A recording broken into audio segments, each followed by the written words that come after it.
dentista que quer crescer e desenvolver as suas situações na vida, ele precisa primeiro se capacitar, ele precisa se propor a fazer o que ele tem que fazer, tomar decisões e atitudes. A gente tem que superar todos esses processos. Eu estou há 4 décadas trabalhando, eu já enfrentei vários planos econômicos, pandemia, um mundo de coisas, e a gente sabe que é possível se você tiver consistência e se você trabalhar com carinho, com amor pelo que você faz, mas com responsabilidade, com estruturação e com organização.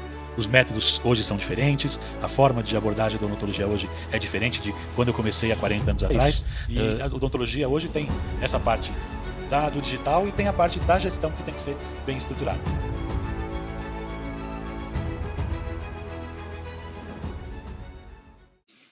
Mais um episódio do Pode Superar e hoje eu tô com uma fera. 43 anos de odontologia, doutor Aguinaldo Bastos. Seu consultório fica onde? Fala um pouco de você, como a gente te acha nas redes sociais. Fala tudo, Aguinaldo. Eu tô aqui para aprender. Olá, Rafa. Muito obrigado pelo convite, né? É um prazer estar aqui com você. São 43 anos de odontologia e é uma história longa, né? Eu me formei em 81, aí em 82 eu fiquei como dentista no Exército durante um ano. Em 83 eu vim para São Paulo, eu fiquei na Praia Grande como dentista. Quando cheguei em São Paulo eu falei com o pai de uma amiga minha, que eu estava pensando como é que ia fazer para montar. Eu trabalhava num consultório num bairro de periferia e pensei em montar num bairro melhor, que era onde eu conhecia as pessoas e tudo mais. E aí ele falou assim, eu vou esperar mais um tempo, tal. Ele falou, você vai esperar por quê? Né? Que você precisa esperar? Vamos montar logo esse negócio. E aí eu saí da loja que ele tinha, passei numa casa, vi a casa para alugar, falei, vou alugar essa casa. E aí foi aquela coisa, comprei cadeira, comprei as coisas e tudo, e montei o consultório. E fiquei 13 anos nesse endereço que eu fiquei, e já estou há 29 anos no consultório onde eu estou hoje, que é na Rua Banco das Palmas 92, em Santana, pertinho do metrô, e eu tenho lá 42 anos de clientela, né? São clientes que tem gente que vem há 42 anos, que foi lá do primeiro consultório e continuam comigo. E tem gente sempre aparecendo, um indica outro e tal. Eu trato muito assim, tenho uma oportunidade de tratar de muitas famílias. As famílias são interessantes, que você trata um, puxa o outro, puxa o outro. Isso dá uma gratificação, uma gratidão muito grande. Você se sente reconhecido, né? E então, assim, para você me achar, né? Você perguntou das redes sociais, eu tenho Bastos Odontologia, né? Então tem a Bastos Odontologia no Instagram, tem a Bastos Odontologia no Facebook. E tem também Aguinaldo Bastos no Facebook e no Instagram, mas aí são páginas pessoais, né, as formas de me encontrar. Pessoal, 43 anos de odontologia. E o que eu quero mais aprender aqui é porque você transitou por todas as eras da odontologia até a atual. Então, conta um pouco pra gente do que você foi vendo, né, em cada década, né? São 4 décadas. Então, na primeira década, você estava ali, se formou, foi pro exército, fez mão. Muita gente faz mão em clínica popular, você já fez no exército. Empreendeu, né, já saiu já empreendendo, isso é ótimo, né? Isso é uma característica de pessoas que são ousadas. Tem gente que tem medo e tem gente que arrisca. Você arriscou e já é um sucesso só de estar até hoje funcionando, tendo essa clientela. Mas nos primeiros 10 anos de consultório, o que você sentiu ali que mudou? E aí vamos nessa escala de a cada 10 anos.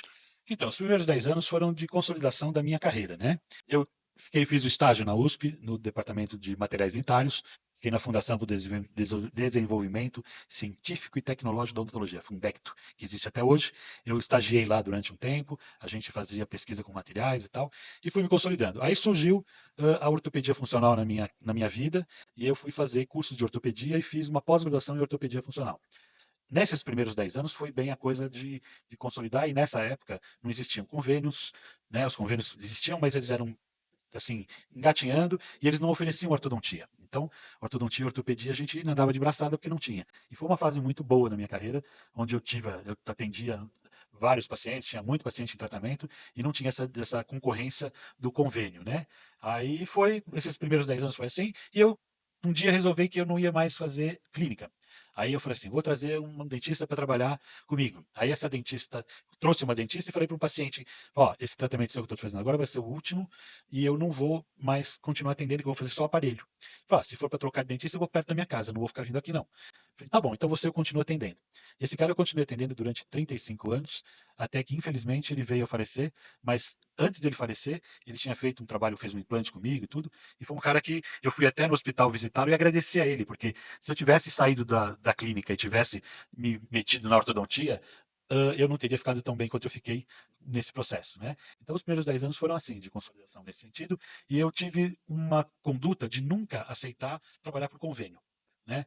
Porque eu sempre achei que o convênio remunerava muito mal e que eu tinha um trabalho muito mais com mais qualidade, não ia me prostituir e fazer como muita gente acaba fazendo, eu vou comprar um material mais barato porque o convênio paga pouco. O convênio paga pouco porque você aceitou fazer por pouco, né? Eu não aceito fazer por pouco, então não atendo convênio. Isso foi um processo que eu fui fazendo na minha vida e graças a Deus eu consegui sobreviver sem me.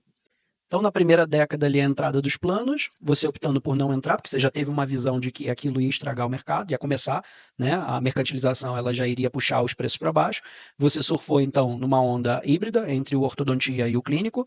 E na segunda década, o que, que você já começa a consagrar ali que o plano entra com mais força e mais o quê? Então, nessa década eu já era consolidado como profissional, né? Tinha bastante pacientes. Eu trabalhava das 8 da manhã às 9 da noite, feito um doido. Tinha uma vida assim bem agitada em termos de trabalho. Tinha bastante cliente de aparelho, mas tinha bastante cliente de clínica também. E o que aconteceu? Eu fui indo e o consultório tal, aí eu coloquei gente para trabalhar comigo, comecei a dividir, a pessoa atendia também em paralelo comigo e o consultório foi se mantendo nesse esquema. Eu cheguei a ter duas protéticas trabalhando, fazendo aparelho para mim, duas recepcionistas, duas auxiliares odontológicas e um dentista trabalhando também. Então era uma coisa assim bem, uma estrutura muito grande. Mas aí entrou a história dos convênios na ortodontia, né? Quando entrou os convênios na ortodontia, que eles começaram aquela prostituição de cobrar R$ 60 de manutenção, quando a gente cobrava meio salário mínimo até um pouco mais às vezes, né? Quando eu comecei, eu cobrava quase 60% do salário mínimo de manutenção. Hoje, você não tem condição de fazer isso com um paciente. A odontologia teve um boom onde a gente tinha essa coisa e hoje você não tem mais. E então, eu tive essa queda da questão de ortodontia, que não ficou naquela coisa, e a clínica me manteve, e eu, graças a Deus, hoje. Aí eu sempre fui um cara que sempre fui estudar. Então eu fui fazer outros cursos, eu sempre, nem sempre eu fui fazer para eu fazer, mas para conhecer. Então eu trouxe gente para fazer implante para mim. Eu não gosto mais, não gosto de fazer canal. Eu fiz canal durante uma fase da minha vida, mas eu trago endodontista. Aí entrou agora a harmonização, eu estou trazendo uma harmonizadora para o consultório, para que a coisa possa estar fluindo e andando bem, né? Então, Um empreendedor nato, né? Tá sempre tentando. se inovando. Aham. E aí, a terceira década, o que, que você identifica ali Então, que já fica nessa gritante? fase começou um pouco das ideias, aí surgiram as consultorias em odontologia, né? Aí uma vez chegou um cara, eu tinha um consultório com movimento bom, ele falou assim, não, você tem que atender convênio, né? Eu falei, tá, e quanto paga o convênio que você acha que eu tenho que atender? Ah, paga R$ 20 por restauração. Eu falei, eu cobro 180, você acha que eu vou fazer por R$ 20 a restauração que eu faço por 180? Eu vou ter que atender 9 pessoas para fazer os mesmos 180 e não vou ter o lucro que eu tenho com uma pessoa. Então não vale a pena. Aí eu falei, pera lá, infelizmente a tua ideia não é para mim. Você pode pegar alguém que está começando, que não tem um valor legal, né? E aí fiz várias coisas e o consultório foi indo, eu sempre mantendo, né? E eu acho que foi um processo nesse sentido, mantendo a clínica, a tradição da qualidade no atendimento. Quando eu mudei, eu fiquei 13 anos num endereço e eu mudei para o endereço atual. A clínica eu pude expandir um pouco mais, eu tinha um ambiente melhor e mais confortável para o meu paciente. Eu continuava perto do metrô, mas estava mais central ainda no bairro de Santana. E estou lá há 29 anos, né? Vai fazer agora em novembro, que eu estou nesse lugar. E é um lugar que eu estou assim, consolidado e satisfeito de estar por lá. Agora pegando a última década, mas eu quero dar uma clareza. Da primeira agora para a última, as grandes transformações que você vê no mercado odontológico. Porque, como é um podcast para empreendedores da odontologia, eu quero que eles extraiam ao máximo a necessidade que vai ficando claro no que você está falando, né? Desde o primeiro empreendedorismo, todas as vezes que você teve que se refazer para manter o seu negócio com uma performance adequada. Agora, fazendo tudo que você precisa fazer nessa década versus a primeira. Então, o que eu vejo essa década é justamente a questão do mundo digital, né? O mundo digital chegou, entrou no mercado. Hoje às vezes você tem um dentista que tem uma grande competência, mas ele não tem uma performance boa no mundo digital e não se atualiza e tudo mais, e ele acaba não se mostrando e de repente um camarada que chega que não tem tanta competência, mas se mostra bem no mundo digital, ele pode pegar uma clientela muito maior e ter um movimento, uma coisa que faça com que ele fature muito mais que um dentista. Então, o dentista atual, né, o antigo dentista como eu, né, tem que se reinventar, tem que começar a cuidar do aspecto de gestão. Eu conheci um dentista, né? Eu morei no interior de São Paulo, em Louveira, e eu conheci um dentista que ele falava assim: quando eu montei o meu consultório aqui, eu trabalhava de manhã até de noite, mas no final do dia eu pegava um saco de pão da padaria e catava todo o dinheiro e jogava dentro do saco para levar para casa, né? E eu faturava, tá? Esse prédio que ele tinha o banco alugado embaixo, o prédio era dele, ele tinha salas e tinha o consultório dele num prédio que ele tinha construído com esse dinheiro daquela época. Essa época eu não peguei. Eu já cheguei um pouquinho depois, né? 40, isso foi 50 anos atrás.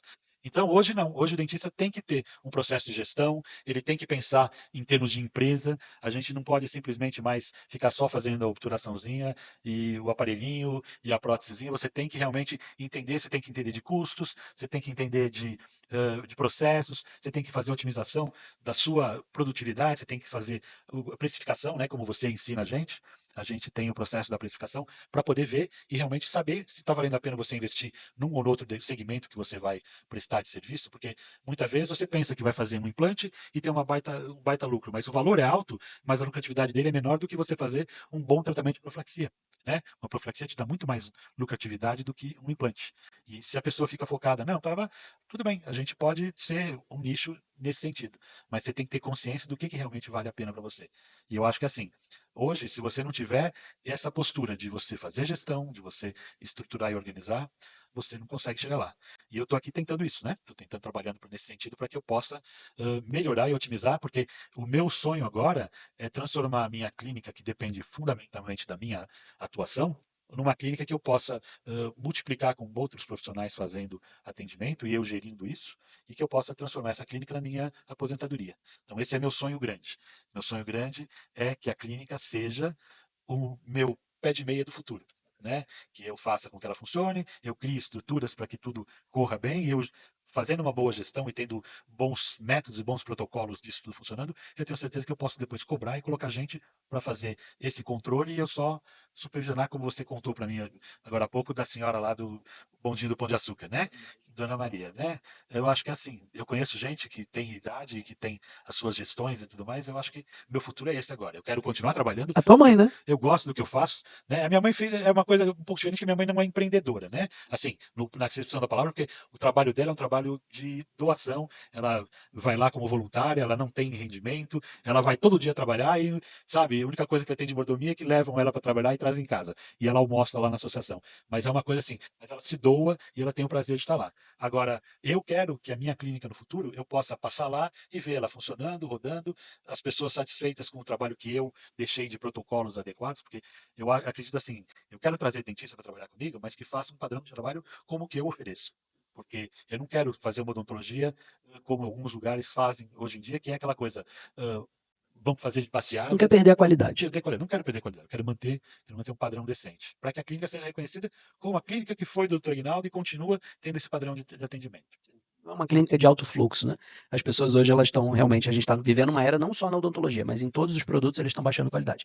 Né? O próprio sorvete do McDonald's ele teve que baixar a fórmula para Aham. entrar em outra tributação e a gente não está tomando mais sorvete. Os Então, chocolates, o né? chocolate, é isso. Se você pega toda a parte alimentícia, houve uma degradação da qualidade desses produtos em detrimento da qualidade do sabor e tudo, porque só se pensa em custo. E aí, quando você faz uma odontologia que só pensa em custo, você chega numa situação que você não consegue uma equação adequada onde qualidade e preço. Qualidade não tem. E aí você, na saúde, isso a gente pode até pegar numa categoria ética, né? Porque existe um limite, né, desse jogo. E nós temos outros jogos, né? Nós temos os jogos de posicionamento por preço, é onde a gente vê muito isso acontecendo. Nós temos o jogo de posicionamento por precificação, é onde a gente coloca ali numa linha ok, ou seja, 30% de margem, 20% é o que eu quero para o meu negócio, então eu consigo ser ético e próspero ali. E tem uma linha de comunicação que é uma linha que transcende, né? Que passa, porque é a linha do posicionamento. É tipo a Apple versus a Samsung ou a Xiaomi, ela não está preocupada em concorrer, ela está preocupada ela versus ela. Então nós temos esses três aspectos e quando a gente fala de pode superar, pode se superar, né? Eu acho que muito do que está acontecendo é uma briga por preço. Quem briga por preço acaba sangrando na margem e os dois perdem. Muitas das vezes a gente pensa assim, uma clínica que sangra na qualidade, ela sangra para ter margem. Não, às vezes o modelo é tão ruim que sangra o dono e sangra o paciente. Não é bom para nenhum dos dois. É um jogo de perde-perde, né? É. Porque eu acho assim, você trabalhar otimizando custos, processos, né? Você, por exemplo, eu trabalho na minha clínica, eu faço consultas de 1 hora, né? Em 1 hora eu consigo fazer 2 dentes de uma vez, né? O cara que vai nessas clínicas de alta rotatividade são 15 minutos. Às vezes eu levo 15 minutos para preparar o dente, tirar o tecido cariado, botar a matriz para começar a fazer o processo. Então, não tem, por muitas vezes você vê paciente que vem desse tipo de serviço, você encontra, você tira uma restauração, o cara tirou a amálgama para botar uma resina. Aí tu vê o cara deixou um pouco de amálgama embaixo porque não dá tempo, né? Tem que tirar o que deu e pá. Ou então deixa a cárie. Então não dá para você fazer em 15 minutos uma coisa com a qualidade que você faz em 1 hora. Não tem jeito.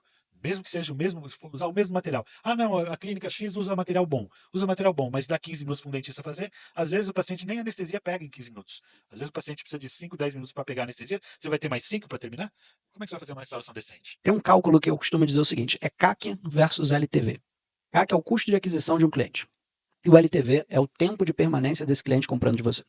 Você é um exemplo para a gente por 2 motivos. O tema desse podcast tem que ser 4 décadas de odontologia. 4 décadas se reinventando e acompanhando o que está acontecendo. Então, não tem desculpa. Ah, eu não tenho. Está aqui, ó, mais de 60 anos estudando gestão, marketing, posicionamento, né, fazendo um podcast. Isso é um exemplo para muitos. Tem gente que está com o mindset travado, não buscando nada. Não estou falando que é fácil para você. É difícil, porque Realmente. toda a adequação, quando a gente é mais novo, é um pouco mais fácil. Mas ainda assim você está no jogo. E é o jogo do empreendedorismo, inovação. Mas o mais importante desse cálculo, né, na metodologia dos superdoutores, é o seguinte: se você só ficar olhando o custo de aquisição, você vai ter que fazer essa conta fechar de repente, né, ou aumentando o preço, e tem gente que não consegue, e aí vai ter que mexer na precificação, e aí vira uma briga de preço baixo. Na briga de preço baixo, jogo do perde-perde, e se você pegar numa linha de posicionamento em que você consegue aumentar muito o seu preço, que é o melhor ponto, mas você tem que entender o jogo do mercado, né? Fazer conteúdos, se posicionar bem na internet. Não é fácil, mas com constância você consegue. Mas para quem ainda não conseguiu, está no meio termo. Eu não estou nem aqui e nem aqui, mas eu não estou confortável. Faz esse cálculo, que é o cálculo da tua vida, o LTV. O LTV é o Lead Time Value, ou seja, é o Lifetime Value. Quanto tempo essa pessoa compra de você? Então vamos supor que você teve uma aquisição inicial desse cliente, mas ele compra de você a vida inteira. Você falou, tem um cliente meu que veio a falecer de mais de 30 anos, né, fazendo tratamento. Segunda-feira atendi 2 pacientes com 73 anos cada uma. Uma delas é minha paciente há 32 anos e a outra 41. Né? Logo que eu montei o consultório, ela começou a se tratar comigo. Então, vem comprando, né?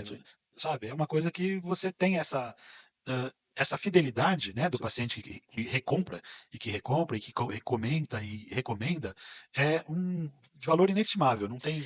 Mas é aí que tá, dá para calcular. Então, para essas clínicas que pensam, porque a maioria das clínicas que fazem esse jogo, elas acabam fazendo um jogo sangrento porque elas têm uma visão de curto prazo. E por que ter uma odontologia ética e próspera é importante? Porque ela é importante no lifetime value, ou seja, o valor do tempo de compra. Então, esse tempo de compra, quando você alonga, você não fica tão preocupado com o custo de aquisição daquele cliente no primeiro momento. Está cada vez mais caro adquirir um cliente, devido à alta concorrência. Por outro lado, tem uma alta demanda crescendo, a odontologia está crescendo uma média de 7% por ano, por isso que atrai investidores, que é um mercado de números razoáveis, e aí a gente olha para isso e pensa, tá, a galera, tem um pessoal chegando, a mercantilização, ela trouxe uma visão do seguinte, o erro, não sei em qual década dessas 4 ele ocorreu, mas ocorreu um erro do seguinte, abriu-se para as franquias, tem um RT dentista, e não tem um sócio dentista. Porque na advocacia, por exemplo, se você vai abrir um escritório de advocacia, um dos sócios com um percentual bem alto, não é pouco, ele tem que ser advogado. E na odontologia, não. Você pode montar um PJ e contratar um RT. Só que o RT, ele rege a ordem do dono. E esse dono, ele vai passar o que ele quer. Ele vai passar a categoria do que ele quer. Então, a grande questão aqui é exatamente essa. Eu quero que vocês analisem que ético e próspero é bom. Talvez não, dependendo de onde você esteja no seu modelo, eu não estou conseguindo, Rafa, ter uma precificação por posicionamento. Eu estou fazendo uma precificação média. E ali agora eu não estou conseguindo fazer uma margem, né, de 40%, 50%. Estou com uma margem de 30%, 20%. E aí, o que você me orienta? Lifetime. Porque se você pegar esse cara e vender mais vezes, você já joga um jogo que as grandes franquias não estão jogando. A maioria dessas franquias, ela pensa que é uma venda e tchau, uma venda e tchau, uma venda e tchau. E isso, passando a década, o próprio consumidor, ele não é burro. Ele pode demorar para tomar a decisão, mas ele começa a ver e fala assim, não vou mais dar chance para esse tipo de modelo de negócio. E eu vou, mesmo que eu pague um pouco mais, eu vou naquele dentista ali, que é um dentista da família que vai me acompanhar por mais tempo. Então nós temos 3 jogos acontecendo. O jogo do preço, o jogo médio e o jogo das pessoas que apontam, né? As pessoas se posicionam e conseguem ter referência. Nada contra essas pessoas, porque é, de fato, aonde está a grande jogada da odontologia, são pessoas que conseguem cobrar preços, né, o dobro, o triplo, e isso é mérito, é algo que elas plantaram, e a antropologia do consumo, a autoridade de 10 anos atrás, era uma autoridade de um professor da USP, era uma autoridade onde você se formou, era uma autoridade de quem você fez, porque eu quero falar com essa pessoa, e hoje a autoridade não é essa. A autoridade hoje, ela é online, ela é o seu Instagram, ela é se você atende artista, ela é se você é legal, e aí esse jogo não adianta a gente falar assim, ai, mas que jogo bobo, é o que é. Não adianta a gente criticar o que é, né? É o que a sociedade está fazendo hoje, né? Então, mas a questão é assim, eu não sou contra o empresário, né? Porque o empresário investe, tudo mais. Eu sou contra o empresário que, em função do lucro, deturpa a qualidade do que ele vai fazer, sem a ética, né? Então, na verdade, assim, todo mundo tem que ganhar dinheiro. O cara que investe, né? Eu fiz um podcast essa semana falando sobre carrinho e falei que tem um povo que critica quem vende carrinho, que cobra mais caro porque é difícil achar, e o cara que acha vende por um preço maior do que foi pago na loja, né? E O Agnaldo é colecionador de miniaturas de carros. Então, ele fez um podcast recente, por isso que ele está aqui mandando muito bem assim para vocês, que ele já treinou lá para vir aqui para. Agora não, eu já tinha manha de fazer isso. Então, o que acontece? Eu acho que as pessoas precisam entender isso. Essa equação tem que ser feita onde a pessoa faça com o menor custo possível, mas com a qualidade que seja aceitável. Isso vai manter. O cara pode trabalhar com um preço menor. Eu tenho amigos que têm consultório em bairros de periferia e cobram menos que eu e tem clientela há 30 anos como eu. Né? E ele trabalha, ele fatura menos do que a minha clínica, mas ele tem a constância, ele sabe que ele tem aquilo, ele está tranquilo com a vida dele. Né? Então não é uma coisa, não é um modelo ruim. Mas eu acho assim, se você pode melhorar isso no seu consultório, mantendo todos esses quesitos, né? Que para mim, os quesitos qualidade, material bom, né? Eu tive uma situação que um vendedor da loja de material odontológico recomendou que o irmão dele viesse tratar comigo. Falou assim: vai lá no Aguinaldo, porque o Aguinaldo só compra material de boa qualidade. Né? Então você ter esse aval do vendedor de material, né? Não tem preço. Então a gente tem que trabalhar com isso. É isso que eu quero colocar como meu valor. Eu não gosto de trabalhar, né? Se eu vejo que eu posso fazer melhor, eu faço melhor. Eu não vou usar um material pior para economizar um pouco. Vamos lá, a gente ganha no outro, a gente vai fazendo. Pessoal, ó, nós falamos aqui de 4 décadas de acompanhamento de odontologia, isso é muito bom para o estudo de caso empreendedor. Você é um empreendedor que já nasceu, saiu do exército e foi empreender, está se renovando, se reinventando, né? Já vem se reinventando a cada década e agora está com uma leitura bem boa Quer ver um detalhe? Mais de 60 anos, agora eu vou fazer uma pergunta que muitos de vocês, com pouco tempo, não sabem. Ticket médio de vendas. Atualmente em torno de R$ 1.700, 1.800. Viu? Você sabe seu ticket médio? Coloca aí no comentário. Olha isso. Isso é gestão. E sabendo o ticket médio, você vai saber, inclusive, jogo de taxa de cadeira, qual é o jogo de posicionamento que você está. Ele não está no jogo nem de premium e nem no jogo pop. Ele está no jogo do meio, por isso que ele está falando. Tem clínica pop que mantém qualidade? Sim. Né? Estrangula um pouco mais a margem, porque a hora clínica tem que ser mais alongada para conseguir dar um tratamento melhor. Então, isso é muito importante. Não é porque é pop que é ruim. Tem gente que tem um ticket médio e as pessoas acham que pop é sinônimo de é ruim. Não, não tem nada a ver. Pop é o ticket que você vende. Não tem a ver com, aquela lá é ruim, por isso que ela é pop. Não. Se você tem um ticket médio abaixo de R$ 900, já é pop. Se você tem um ticket de 1.000 a 2.500 é médio, e se você tem acima de 3.000, já é uma clínica de high ticket. Que precisa de quê? Mais tempo de cadeira, mais experiências, né? Um tratamento, quanto mais caro, um tratamento melhor. Mas, Rafael, que absurdo, mas porque o dinheiro para fazer as experiências, ele é necessário. A experiência que você tem para comprar um carro não é a mesma de uma bicicleta. Pode ser a melhor bicicleta e pode ser o pior carro. A experiência do carro vai ser melhor do que a da bicicleta. Por quê? Porque tem mais margem no ticket para trabalhar experiências maiores. Ponto. Nada contra a pop, nada a favor da high ticket. Você tem que jogar um jogo que você se sinta confortável e à vontade, que é o que ele diz. É o meu jogo, é onde eu gosto, é onde eu estou me sentindo bem. E uma coisa importante para a gente chegar no finalzinho, né? Que é o que você já está passando, visão de futuro é algo que o empreendedor tem que ter. E você tem desde lá de trás. Né? Desde que você montou a clínica, você foi se reinventando. A gente acabou de fazer uma mentoria, eu acredito que tem que revitalizar essa visão de futuro. Vou fazer chamada oral agora. Tá claro, não, mas tá claro a sua visão Tá, sem dúvida. de futuro? Tá claro. E é isso mesmo, né?